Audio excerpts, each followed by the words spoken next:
What is up, and welcome back to Brett's Bets, presented by Beyond the Arc with Brandon Silvers, where we pick winners in a handful of college football matchups each week to prove our expertise.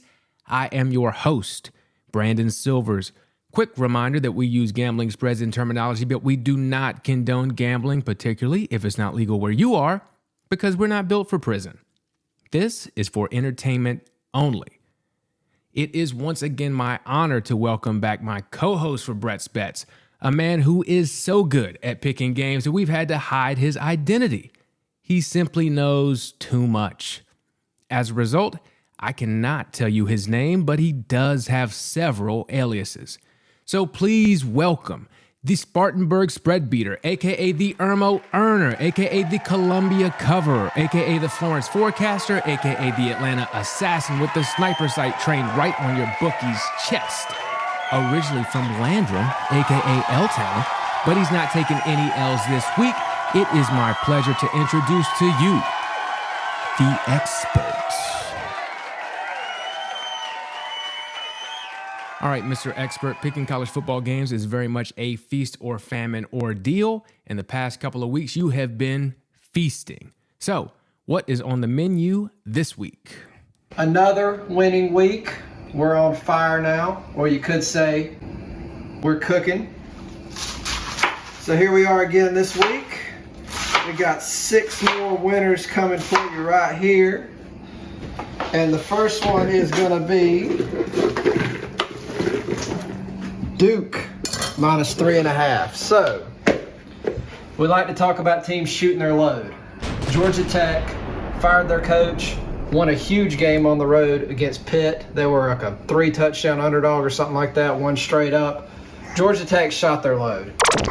Now they're going to face a Duke team who we bet against last week and lost. Duke is solid. They got a new coach, Mike Elko. They're rolling. So we like Duke minus that 3.5 on the road against the Georgia Tech team that has shot its load. Wow, okay, getting right into it. Just to backtrack real quick, we've already got the pick, Duke minus 3.5, and they will be at Georgia Tech on Saturday at 4 p.m. on my favorite channel, ESPN3. Not a big cabbage guy myself, but I imagine it'd be even worse if the Yellow Jackets hadn't already shot their load. Next up, we have number 12 Oregon headed to Arizona to take on the Wildcats Saturday at 9 p.m. You can catch that one on the Pac-12 network. Oregon is favored by 13 in this one. Mr. Expert, what are you cooking up here? All right, next, let's check the pot here.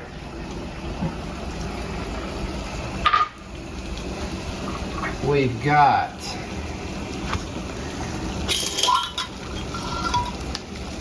Arizona plus 13. So, we know Oregon's good. We know Arizona's not very good. But a funny thing happens. Every time Oregon plays in Arizona, they lose straight up. Not only do they fail to cover, they lose straight up. And one of Oregon's few weaknesses this year, they can't stop the pass.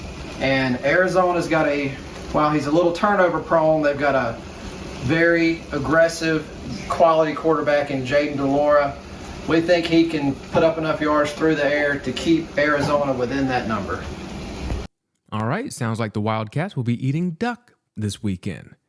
Okay, next up we have Army traveling to take on number 15 Wake Forest Saturday at 7:30 again on ESPN3. I can't imagine a Demon Deacon or a Golden Knight being particularly edible, but you're the expert, so what is it? All right, look, it's not always glamorous in the kitchen. Sometimes you got to go to the MRE, get those nutrients. And here we go. We're going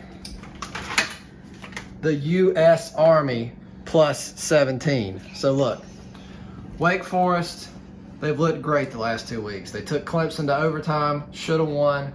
Then they go to Tallahassee and they beat Florida State as a 6-point underdog, beat them straight up.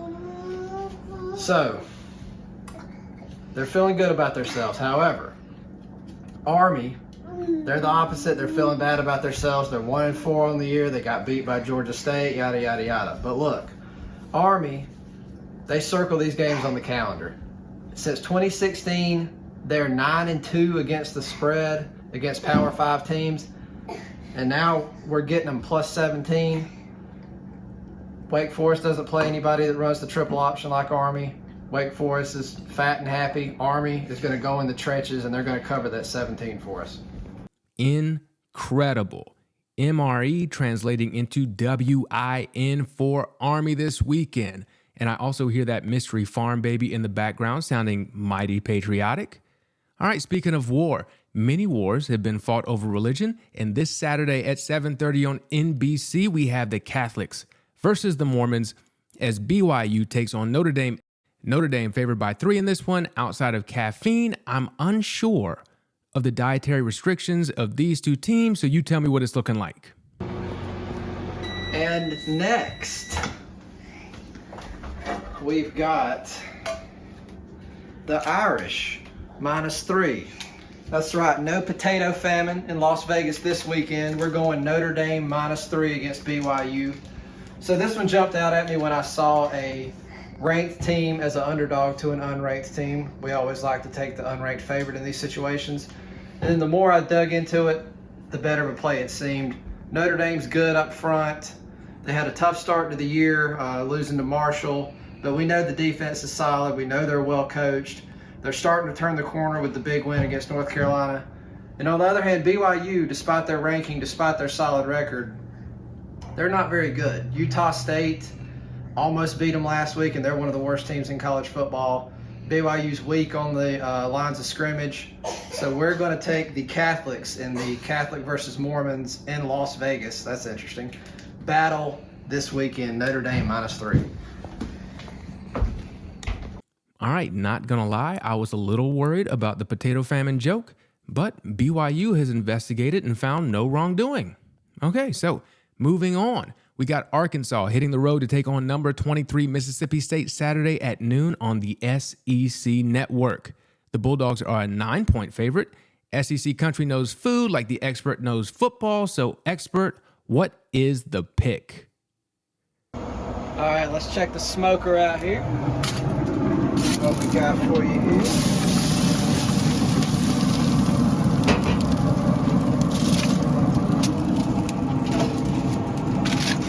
That's right, we got that whole hog. We're going hogs +9. So look, Mike Leach is good, but as a favorite, historically terrible. And now they're laying 9. So Arkansas coming off a loss against Alabama, but they played well for most of the game. We think they're going to be looking to get back on the right foot. We know that Arkansas can't stop the pass. We know that Mississippi State can throw the ball. However, LSU gave the blueprint for how to beat Miss State, and that's just to run it down their throats. With more talented players, we think Arkansas's got that, and we're getting them +9. It's a no-brainer. Arkansas, Hogs, let's go. The Pitmaster picking Sam Pittman and the Pigs. Was that too much? That was probably too much. All right, let's move on. Oh, great. It is time for our secret sauce pick of the week. We have puntin'-ass Iowa headed to Illinois to take on the Fighting Illini. That's the type of creative nickname I've come to expect out of a Big Ten team. This one is Saturday at 7:30 on the Big Ten Network, so it should be easy to avoid. Illinois is favored by 3.5. Mr. Expert, what is your secret sauce pick of the week? All right, the stir fry of success is ready. All leading up to that pick of the week. And Silvers, I'll let you sample it, my friend.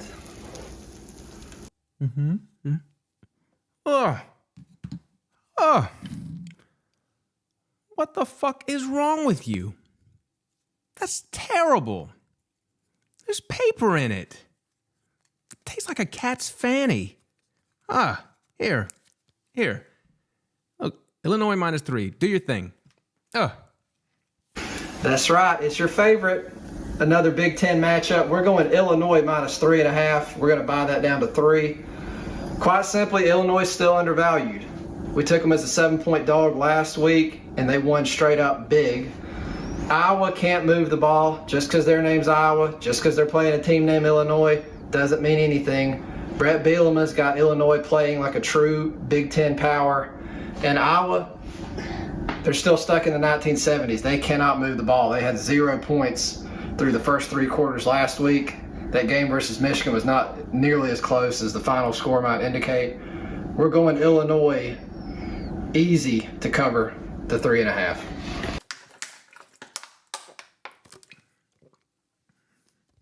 Okay, yeah, great. That'll do it for this week. I'm going to go brush my teeth until my gums bleed. On behalf of Brett and the expert, I'm Brandon Silvers. Enjoy your week. We'll catch you next week or whatever. Ugh.